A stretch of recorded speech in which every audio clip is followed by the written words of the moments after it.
나이가 들면 가장 먼저 찾아오는 건 시간의 변화입니다. 젊을 때는 항상 시간이 부족했죠. 일하랴, 자식 키우랴, 가족 챙기랴 하루가 모자랐습니다. 그런데 어느 순간부터 시간이 이상하게 공허하고 외로운 느낌이 밀려오곤 합니다. 이제 내 인생에 무슨 의미가 있을까? 이런 생각이 스며드는 순간 우울함이 슬그머니 자리를 차지하기도 하죠. 하지만 사실 시니어의 시기는 다시 나를 찾을 수 있는 기회이기도 합니다. 젊었을 때는 남을 위해 살았다면 이제부터는 나 자신을 위한 삶을 디자인할 수 있는 거죠. 오늘은 시니어가 되어서도 인생을 즐겁고 활기차게 사는 방법을 이야기해 드리겠습니다. 먼저 관계를 새롭게 맺는 것입니다. 사람은 결국 사람을 통해 행복해집니다. 퇴직을 하고 나면 직장 동료와의 관계는 자연스레 줄어들고 자식들도 바쁘다 보니 예전처럼 자주 얼굴을 보기가 어렵죠. 그래서 의식적으로 새로운 관계를 만들어야 합니다. 예를 들어 어떤 분은 동네 주민센터에서 하는 우쿨렐레 강좌에 등록했는데요. 처음엔 악기도 어렵고 어색해서 그만둘까 싶었다고 해요. 그런데 비슷한 나이 또래 분들과 매주 모이다 보니 금세 친구가 생기고 지금은 공연도 같이 나간다고 합니다. 악기를 배운 건 덤이고 평생 친구를 얻었다는 게 그분의 이야기였습니다. 이처럼 취미 모임이나 학습 모임에 참여하는 건 단순히 시간을 보내는 게 아니라 내 삶의 활력을 되찾는 길이 됩니다. 둘째는 몸을 움직이는 습관입니다.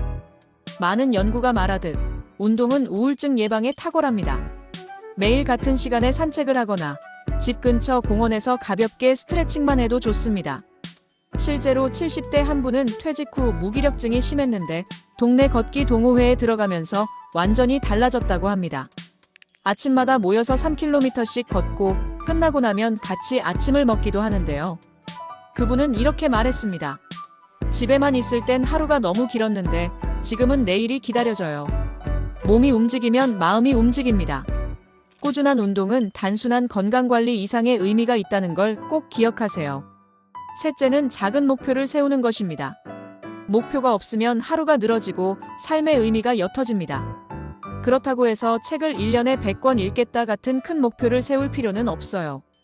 한 달에 책 한 권, 일주일에 새로운 요리 한 가지, 혹은 손주에게 편지 쓰기 같은 아주 소소한 목표도 충분합니다.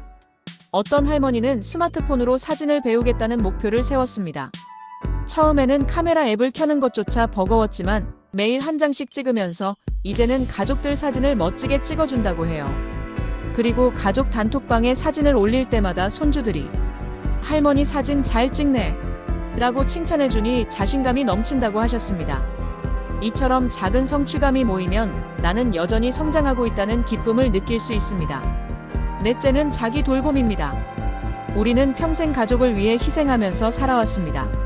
하지만 지금은 나를 돌볼 시간입니다. 좋아하는 음악을 듣고 오래 미뤄둔 여행을 떠나고 맛있는 음식을 천천히 즐기는 것. 이런 게 사치가 아니라 오히려 내 삶을 지탱하는 에너지가 됩니다. 예를 들어 어떤 분은 퇴직 후 늘 가보고 싶었던 제주도로 한 달 살기를 떠났습니다. 이제 나이도 많고 혼자 가도 될까? 걱정했지만 막상 다녀와 보니 너무 행복했다고 해요.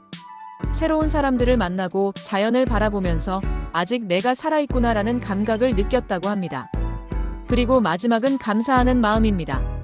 하루가 끝날 때 오늘 있었던 좋은 일 3가지를 떠올려 보는 거죠. 큰일이 아니어도 괜찮습니다. 아침에 커피가 맛있었다. 산책하다가 꽃을 봤다. 손주한테 전화가 왔다. 이런 작은 것들이 모여 마음을 따뜻하게 만듭니다. 실제로 미국의 한 연구에 따르면 감사 일기를 쓰는 사람은 그렇지 않은 사람보다 우울감이 절반 이상 줄어든다고 합니다. 우리도 오늘 밤부터 당장 해볼 수 있는 습관이죠. 우리가 기억해야 할 건 나이는 단순히 숫자일 뿐이라는 겁니다. 중요한 건 내가 어떻게 오늘을 채우느냐예요.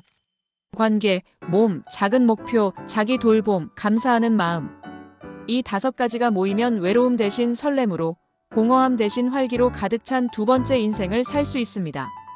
오늘 이야기가 마음에 와 닿으셨다면 구독과 좋아요 부탁드리고요. 앞으로도 시니어 라이프를 더 행복하게 만드는 이야기로 찾아오겠습니다.